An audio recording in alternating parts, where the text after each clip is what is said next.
नीट नियंत्रण पंतप्रधानांकडे फेरपरीक्षेबाबत सर्व घडामोडींची माहिती पंतप्रधान कार्यालयाला देण्याच्या सूचना.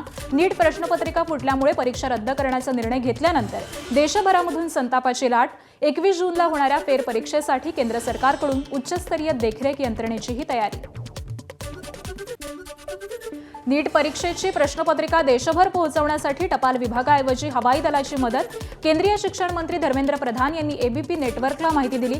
पेपरफुटी, फेरफार अशा संभाव्य धोक्यांना रोखण्यासाठी देखरेख यंत्रणा स्थापन केली जाणार. नीट पेपरफुटी प्रकरणाचे धागेदोरे नांदेडपर्यंत. सीबीआयकडून 3 ठिकाणी झाडाझडती. काही संशयित विद्यार्थी आणि पालकांची 8 तास कसून चौकशी. यापूर्वी नांदेडमधील कदम कुटुंबियांची देखील सीबीआयकडून चौकशी झाली आहे. बोंधू अशोक खरात प्रकरणानंतर राज्यामध्ये बोंधुगिरी विरोधात मोठी कारवाई. 2.25 महिन्यांमध्ये राज्यभरात 50 बोंधू बाबांविरोधात गुन्हे दाखल. सर्वाधिक 5 गुन्हे नाशिक जिल्ह्यामध्ये नोंद आहेत. बहुतांश प्रकरणांमध्ये महिलांच्या लैंगिक शोषणाचे आरोप होत आहेत. बदलापूर पश्चिम इथल्या सोनीवली महावितरण कार्यालयामध्ये वाढीव वीज बिलावरून राडा. ग्राहक कर्मचाऱ्यांमधील मारहाणीचा व्हिडिओ व्हायरल होतोय. वॉरंट घेऊन आलेल्या परराज्यातील पोलिसांवरती गांजा तस्करांच्या जमावाकडून तुफान दगडफेक. छत्रपती संभाजीनगरमधील चिकलठाणा पोलीस ठाण्याच्या हद्दीतील पळशी गावाजवळची घटना आहे.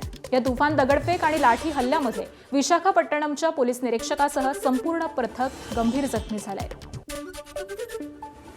हिंगोलीतील शासकीय वैद्यकीय महाविद्यालयाचा गलथान कारभार. रुग्णाला जमिनीवरती गादी टाकून उपचार. पायाला गंभीर जखम झालेल्या एका वयोवृद्ध रुग्णाला उपचारासाठी दाखल केलेलं होतं.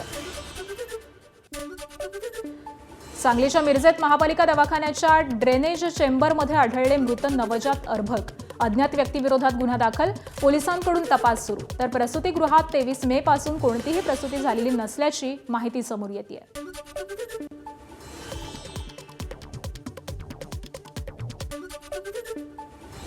तुंबलेलं असल्यामुळे ते काढत असताना एक अर्भक सापडलेलं आहे. ते पुरुष जातीचा अर्भक आहे आणि ड्रेनेज विभागाच्या लोकांनी इथं सांगितल्यानंतर ते अर्भक बाहेर काढलेलं आहे. ते अर्भक आता PM साठी सिव्हिलला गेलेलं आहे. सगळा स्टाफ इथे आहे. स्टाफची चौकशी पोलीस स्टेशन मार्फत होईल. सगळे पोलीस स्टेशनला आम्ही कळवलेलं आहे. जे रीतसर आहे ती चौकशी होईल, पण त्यानंतरच ते लक्षात येईल. अनैतिक संबंधातून पत्नीकडून प्रियकराच्या मदतीनं पतीची गळा दाबून हत्या. आरोपी पत्नीसह प्रियकराला बेड्या. गोंदिया शहरालगतच्या कुडवा इथली घटना आहे. रिक्षाचा प्रवास प्रति किलोमीटर ₹1.30 महागणार. सीएनजीच्या वाढत्या दरांमुळे प्रवासी भाडं दरवाढ झाली आहे. आजपासून दरवाढ लागू होण्याची शक्यता.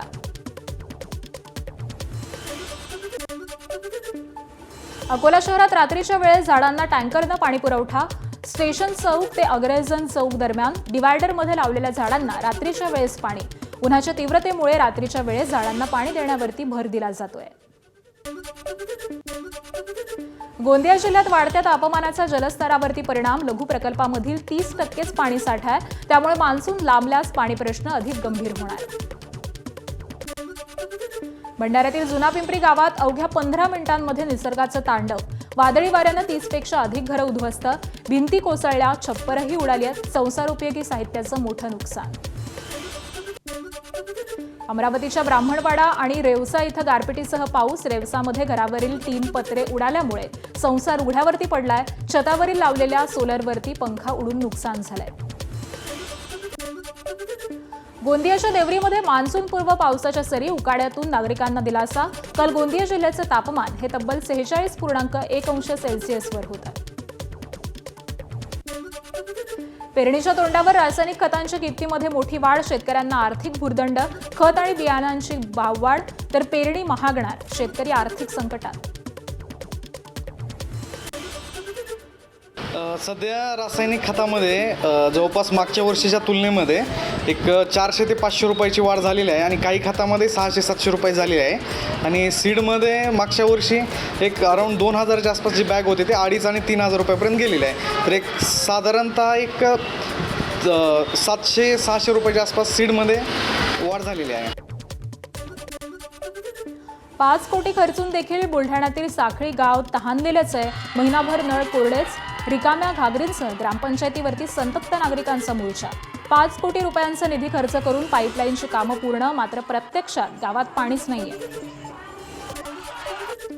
परभणीसह राज्यभरात आपत्ती व्यवस्थापनाची रंगीत तालीम. आपत्तीचा सामना करण्यासाठी व्यवस्थापन सज्ज. मागच्या वर्षीच्या अतिवृष्टी आणि पूर परिस्थितीनं राज्यातील अनेक जिल्ह्यांना मोठा फटका बसला होता.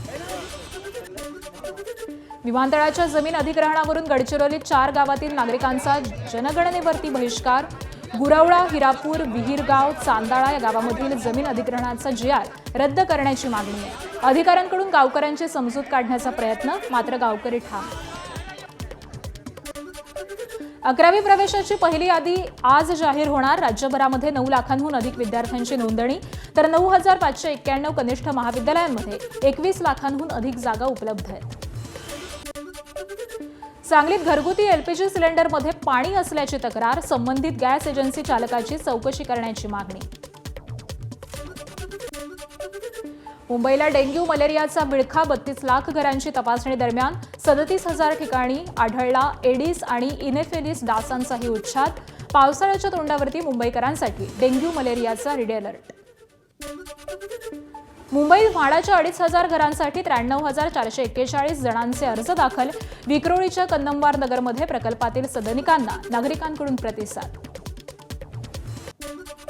एसी लोकलच्या प्रवासी संख्येत 12% वाढ. 5 महिन्यामध्ये 1.5 कोटी जणांचा प्रवास. वाढत्या उष्णतेमुळे वातानुकूलित उपनगरीय रेल्वे गाड्यांना प्रवाशांचा कल आहे. मुंबई इन मिनिट संकल्पनेला मोठी गती. विस्तारित मेट्रो लाईन 5. ठाणे, भिवंडी, उल्हासनगरमधील कनेक्टिव्हिटी अधिक सक्षम. मुंबई महानगर प्रदेशामधील कनेक्टिव्हिटी अधिक मजबूत करण्याच्या दिशेनं मुंबई लाईन 5 हा महत्त्वाचा प्रकल्प आहे. मेट्रो मार्गिका 6च्या वेल्डिंग कामामुळे वाहन चालकांचा जीव धोक्यात. सुरक्षा जाळी किंवा स्क्रीनशिवाय वेल्डिंग करण्याचं काम सुरू. वाहतूक सुरू असतानाच बेफिकीरपणे हे काम सुरू असल्याचा आरोप होतोय. लंडन इथल्या व्हिक्टोरिया अँड अल्बर्ट संग्रहालयामधून महाराष्ट्रात 3 वर्षांच्या करारावरती आणण्यात आलेली वाघनखं लवकरच मुंबईकरांना पाहता येणार. नोव्हेंबरपासून छत्रपती शिवाजी महाराज वस्तू संग्रहालयामध्ये ती प्रदर्शनासाठी ठेवली जाणार आहे. नांदेडच्या डॉक्टर प्रमिला पाटील नकाते यांना राष्ट्रीय रामानुजन फेलोशिप जाहीर. देशातील आघाडीच्या संस्थेत 5 वर्षांसाठी स्वतंत्र वैज्ञानिक म्हणून कार्य करण्याची संधी मिळणार. ग्रामीण भागामध्ये शिक्षण घेणाऱ्या मुलींसाठी प्रमिला पाटील नकाते आदर्श ठरले. छगन भुजबळांकडून राज्यसभेच्या रिक्त जागेसाठी लॉबिंग सुरू. राज्यात पुतणा समीर भुजबळ यांना मंत्रिमंडळात घेण्याचा आग्रह असल्याची विश्वसनीय सूत्रांची माहिती. तटकरे खासदार असताना मुलीला कॅबिनेट मंत्री केलं. आई उपमुख्यमंत्री असताना पार्थ पवार खासदार आहेत. हेच सूत्र लागू का नाही? भुजबळ समर्थकांचं नाव न छापण्याच्या अटीवरती सवाल. विधान परिषदेच्या निवडणुकांवरून महायुतीत मतमतांतर. जिल्हा परिषदेला भाजपकडून मिळालेल्या वागणुकीवरून शिवसेनेमध्ये नाराजी असल्याची माहिती. शिवसेनेच्या जिल्हा पातळीवरील बैठकीमध्ये स्थानिक नेत्यांची भाजप विरोधात खतखत आहे.